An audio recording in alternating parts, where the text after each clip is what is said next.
លោកជំទាវឧត្តមសេនីយ៍ឯកម៉ាលីសុជាតាអនុរដ្ឋលេខាធិការនិងជាអ្នកនាំពាក្យក្រសួងកាពិជាតិបានធ្វើសេចក្តីថ្លែងការណ៍ស្តីពីបច្ចុប្បន្នភាពស្តីពីស្ថានភាពព្រំដែនកម្ពុជាថៃបន្ទាប់ពីកងទ័ពថៃបានបើកការវាយប្រហារមុនមកលើកងទ័ពនិងជនស៊ីវិលកម្ពុជាសូមជម្រាបសួរដល់សាធារណជននិងអ្នកសារព័ត៌មានទាំងអស់ជាទីរាប់អាននៅព្រឹកថ្ងៃទី10ខែធ្នូឆ្នាំ2025នេះនាងខ្ញុំសូមធ្វើបច្ចុប្បន្នភាពអំពីស្ថានភាពនៃការឈ្លានពានរបស់យោធាថៃមកលើដែនអធិបតេយ្យរបស់កម្ពុជានៅក្នុងភូមិសាស្ត្រយុទ្ធភូមិភាគទី4និងយុទ្ធភូមិភាគទី5ភាគីថៃបានបន្តរំលោភបំពានលើបទច្បាញ់និងសេចក្តីថ្លែងការណ៍រួមស្តីពីកិច្ចព្រមព្រៀងសន្តិភាពរវាងកម្ពុជាថៃដែលភាគីទាំងពីរបានចុះហត្ថលេខាកាលពីថ្ងៃទី26ខែតុលាឆ្នាំ2025ដោយបន្តធ្វើសកម្មភាពឈ្លានពានប្រដាប់អាវុធសារជាថ្មីលើដែនអធិបតេយ្យភាពកម្ពុជាដោយប្រើប្រាស់កម្លាំងយោធាការប្រើប្រាស់សភាវុធធនគុណគ្រប់ប្រភេទរបស់ប្រទេសថៃនិងការដាក់ពង្រាយទាហានដ៏ច្រើនលើសលប់ដើម្បីទន្ទ្រានយកទឹកដីកម្ពុជាគឺជាការរំលោភបំពានយ៉ាងច្បាស់កឡែតចំពោះធម្មនុញ្ញអង្គការសហប្រជាជាតិធម្មនុញ្ញអាស៊ាននិងគោលការណ៍ជាមូលដ្ឋាននៃច្បាប់អន្តរជាតិសកម្មភាពដែលគ្មានទំនួលខុសត្រូវនិងខុសច្បាប់បែបនេះបានបង្កឲ្យមានគ្រោះថ្នាក់យ៉ាងធ្ងន់ធ្ងរចំពោះបំផុតមិនត្រឹមតែសម្រាប់សន្តិភាពនិងស្ថិរភាពក្នុងតំបន់ប៉ុណ្ណោះទេប៉ុន្តែថែមទាំងប៉ះពាល់ដល់មូលដ្ឋានគ្រឹះនៃសណ្ដាប់ធ្នាប់អន្តរជាតិផងដែរចំពោះស្ថានភាពអំពីការគំរាមកំហែងនិងការឈ្លានពានរបស់យោធាថៃមកលើតំបន់មួយចំនួនក្នុងដែនអធិបតេយ្យរបស់កម្ពុជាទី1ស្ថានភាពជួរមុខនៅសមរភូមិទិសយុទ្ធភូមិភាគទី4ភាគីថៃបានបើកការបាញ់ប្រហារមកលើកម្ពុជានៅវេលាម៉ោង 5:20 នាទីយោធាថៃបានចាប់ផ្ដើមបាញ់ចូលក្នុងតំបន់ប្រាសាទតាមាន់ធំម៉ោង 6:15 នាទីយោធាថៃបានចាប់ផ្ដើមផ្លោងចូលទៅក្នុងភូមិសាស្ត្រអានសេះម៉ោង 7:05 នាទីយោធាថៃបានប្រើប្រាស់កាភ្លើងធំផ្លោងចូលភូមិសាស្ត្រភូមិគូក្រោយប្រាសាទតាមាន់ធំនៅវេលាម៉ោង 7:15 នាទីការបាញ់ផ្លោងរបស់យោធាថៃនៅប្រាសាទតាមាន់ធំនៅតែបន្ត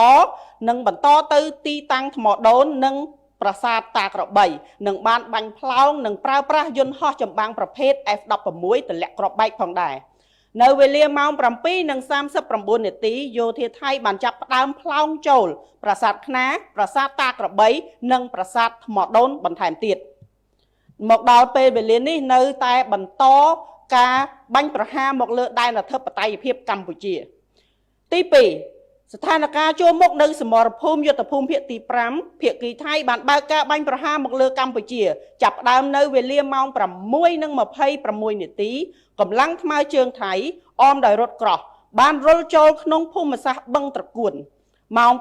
7:09 នាទីយោធាថៃបានចាប់ផ្ដើមបង្កើនកម្លាំងថ្មើរជើងអមដោយរថក្រោះក្នុងបរិមាណច្រើនលើសលប់ចូលមកក្នុងភូមិសាស្ត្របឹងត្រកួននៅវេលាម៉ោង 7:10 នាទីយោធាថៃបានរុលចូលក្នុងភូមិសាស្ត្រភូមិព្រៃច័ន្ទនៅម៉ោង 8:17 នាទីយោធាថៃបានចាប់ផ្ដើមផ្លោងចូលវត្តព្រៃច័ន្ទគួរកត់សម្គាល់ផងដែរថានៅថ្ងៃទី9ខែធ្នូឆ្នាំ2025សកម្មភាពដ៏កម្ររបស់យោធាថៃនេះបានបើកការបាញ់ប្រហារដោយមិនរើសគោលដៅបាញ់ចូលទីប្រជុំជនដែលមានប្រជាជនរស់នៅជាពិសេសនៅសាលារៀនរបស់កុមារនិងបានបាញ់ផ្លោងប្រាសាទតាក្របីដែលជាទីសក្ការៈរបស់កម្ពុជាទង្វើដ៏សាហាវនិងបង្ហាញពីភាពអសិលធម៌ដែលបង្ហាញអំពីការប្រមាថមាក់ងាយដល់វប្បធម៌អរិយធម៌និងជាទីសក្ការៈដែលជាមរតករបស់មនុស្សជាតិជាពិសេសជាមរតកវប្បធម៌ដែលដូនតាខ្មែរបានកសាងបន្សល់ទុកដែលមានតម្លៃមិនអាចកាត់ថ្លៃបាននេះខ្ញុំសូមអនុញ្ញាតជម្រាបជូននៅចំនួនតួលេខជនភៀសសឹកដែលដោយសារការបាញ់ប្រហាររបស់យោធាថៃនិងការឈ្លានពានមកលើដែនអធិបតេយ្យភាពកម្ពុជានៅក្នុងយុទ្ធភូមិភាគទី4និងទី5ដែលជនភៀសសឹកកើនឡើងចាប់តាំងពីថ្ងៃទី7ខែធ្នូឆ្នាំ2025រហូតគិតត្រឹមនៅថ្ងៃទី9ខែធ្នូវេលាម៉ោង 17:30 នាទីដែលជំលះមកកាន់ទីទួលសុវត្ថិភាពនិងផ្ទះសាច់ញាតិចំនួន5ខេត្តសរុបមានចំនួន 2105 គ្រួសារស្មើប្រមាណនឹង 101,229 នាក់ក្នុងនោះរួមមានទារក កុមារតូចៗស្ត្រីមានផ្ទៃពោះចាស់ជរានិងជនពិការផងដែរ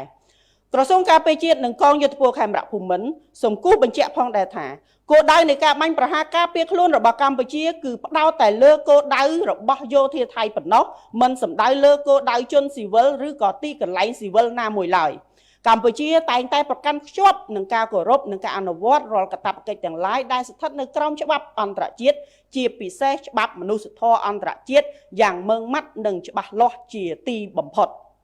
កម្ពុជាបញ្ជាក់ជាថ្មីនៅការបដិញ្ញាចិត្តយ៉ាងខ្ជាប់ខ្ជួនរបស់ខ្លួនក្នុងការគោរពនិងអនុវត្តតាមលក្ខខណ្ឌនៃបទច្បាប់បាញ់សេចក្តីថ្លែងការណ៍រួមស្តីពីកិច្ចព្រមព្រៀងសន្តិភាពរវាងកម្ពុជាថៃប្រកបដោយសុចន្ទៈនិងទំនួលខុសត្រូវខ្ពស់បំផុតកម្ពុជាប្រកាន់ភ្ជាប់នៅដំណោះស្រាយដោយសន្តិវិធីស្របតាមច្បាប់អន្តរជាតិក៏ដូចជាសន្ធិសញ្ញាអនុសញ្ញានិងកិច្ចព្រមព្រៀងដែលមានស្រាប់ហើយប្រឆាំងនឹងការគំរាមឬការប្រើប្រាស់កម្លាំងសម្ដៅរកដំណោះស្រាយមួយដោយយុត្តិធម៌ត្រឹមត្រូវយូរអង្វែងដែលស្របតាមច្បាប់អន្តរជាតិទន្ទឹមនេះកម្ពុជាសូមអំពាវនាវឲ្យភាគីថៃវិលត្រឡប់មកអនុវត្តវិញនៅបទឈប់បាញ់និងសេចក្តីថ្លែងការណ៍រួមស្តីពីកិច្ចព្រមព្រៀងសន្តិភាពកម្ពុជាថៃដែលបានចុះហត្ថលេខាកាលពីថ្ងៃទី26ខែតុលាឆ្នាំ